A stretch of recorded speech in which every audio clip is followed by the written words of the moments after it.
ጤና ይስጥልኝ። በቲክታክ ስሟ በረከት ገበሬዋ በመባል የምትታወቀው በረከት ወርቁ በነዳጅ ማጭበርበር ወንጀል በከባድ የሙስናና የኮንትሮባንድ ወንጀል ተጠርጥራ ክስ ተመስርቶባታል። በረከት ገበሬዋ ወይም በረከት ወርቁ እንግዲህ በእስር የቆየች መሆኑ ይታወቃል። የእሷ እስርም እንግዲህ ብዙዎችን ሲያነጋግር ነበረ። በረከት ገበሬዋ እንግዲህ በቲክቶክ ላይ የግብርና ምርቶችን እና በግብርና ላይ መሰማራት የሚያስገኘውን ፋይዳና እንደዚሁም ደግሞ በግብርና ላይ መሰማራት ያላትን ፍላጎት በመግለጽ ሌሎች ሰዎችን ለስራ ታነሳሳለች ተብሎ በጣም ከብዙ ኢትዮጵያን ሙገሳ ሲቀርብላት ነበረ። በአዲስ አበባ ከተማ አስተዳደርም በተለያዩ ቦታዎች እንግዲህ የግብርና ውጤቶችን መሸጫ ሱቆች ኮንቴነሮች ልታስቀምጥ ተፈቅዶላት እንግዲህ በተለያዩ ቦታዎችን እነዚህን ሱቆች በማስቀመጥ የተለያዩ ሽንኩርት፣ ቲማቲም እና ሌሎች የፍራፍሬና የአትክልት ምርቶችን ለተጠቃሚዎች ስትሸጥ ነበረ። ነገር ግን ላለፉት ወራት በረከት ገበሬዋ በእስር ላይ ቆይታለች። በዛሬው ዕለት ግን በአቃቤ ሕግ የተከሰሰችበት የክስ አንቀጽ ይፋ ሆኗል። ከሷ ጋር አብረው እንግዲህ የተከሰሱ ሰዎች የኢትዮጵያ ነዳጅና ኢነርጂ ባለስልጣን ምክትል ዋና ዳይሬክተር፣ የኢትዮጵያ ነዳጅ አቅራቢ ድርጅት ዋና ዳይሬክተር እንዲሁም ሌሎች ግለሰቦች በሀገር አቀፍ ደረጃ ለተፈጠረው የነዳጅ እጥረት ምክንያት በሆነ ከባድ የሙስናና የኮንትሮባንድ ወንጀል አብረው ተጠርጥረው ክስ ተመስርቶባቸዋል። ክሱ የተመሰረተውም በፌዴራሉ ከፍተኛ ፍርድ ቤት ልደታ ምድብ የሙስና ጉዳዮች ወንጀል ችሎት ነው። እንግዲህ ይሄ ችሎት መዝገቡን ከአቃቢ ሕግ ተቀብሎ ማየት ጀምሯል። በአቃቢ ሕግ ክስ ላይ እንግዲህ ባለስልጣናቱ የፍቃድ አሰጣጥ መመሪያን በመጣስ ከተከሳሽ ወይዘሮ በረከት ወርቁ ወይም በረከት ገበሬዋ ጋር በመመሳጠር ከ466,000 ሊትር በላይ ነጭ ናፍጣ ያለምንም ሕጋዊ አግባብ እንድታገኝ አድርገዋል ነው የተባለው። ተከሳሿ ወይዘሮ በረከት ከዚህ ቀደም ለኢንቨስትመንት በሚል ሽፋን በጋምቤላ ክልል ዲማ ከተማ በወጣ የንግድ ፍቃድ ከ100,000 ሊትር በላይ ነዳጅ በቀጥታ ከጅቡቲ በመውሰድ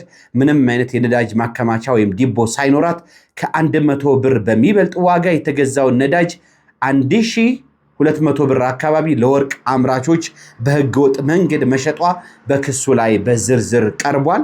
የእነዚህ ባለስልጣናትና የግለሰቧ ህገወጥ ድርጊት በመንግስት ሀብት ላይ ከፍተኛ ጉዳት ከማድረሱም በላይ በገበያው ላይ ለታየው የነዳጅ እጥረት ዋነኛ ምክንያት መሆኑን ክሱ ያስረዳል። ከዚህ በተጨማሪም እንግዲህ በዚሁ የክስ መዝገብ የተካተቱ ሌሎች ተከሳሾች በሚሊዮን የሚቆጠር ሊትር ነዳጅ በማጭበርበር ህገወጥ የነዳጅ አከፋፋይነት ፍቃድ በማውጣት እንዲሁም ነዳጅ ከመንግስት ቁጥጥር ውጪ አድርገዋል ተብለው ተከሰው ፍርድ ቤት ቀርበዋል።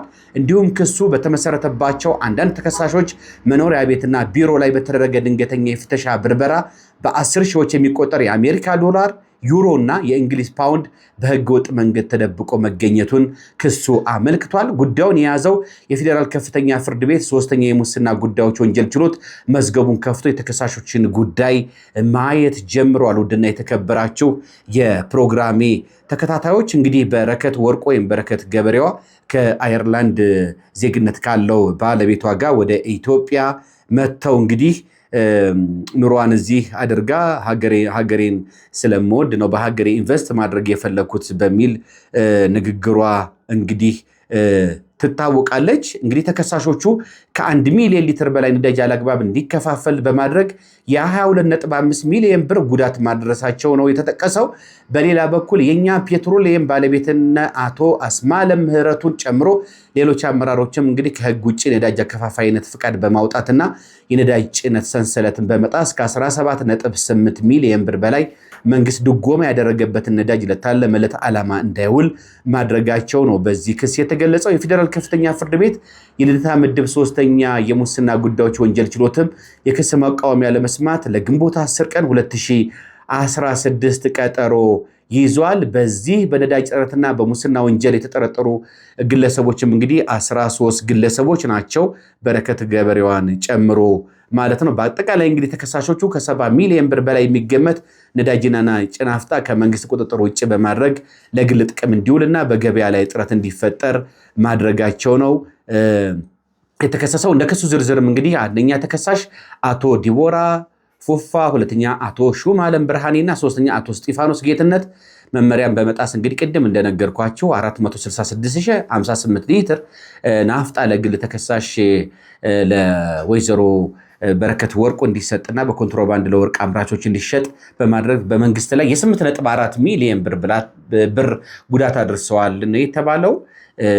እንግዲህ ይሄ ክስ ግንቦት 10 2016 የተከሳሽ ጠበቆች የሚያቀርቡትን መቃወሚያ ካለ በክሱ ላይ መቃወሚያው ይሰማል። በመቃወሚያው ላይ ክርክር ተደርጎ እንግዲህ ክሱ በመቃወሚያ ውድቅ የሚደረግ ከሆነ ወይም ይሻሻል ነገር ካለው ይሻሻላል፣ ውድቅ የሚደረግ ከሆነ ይደረጋል።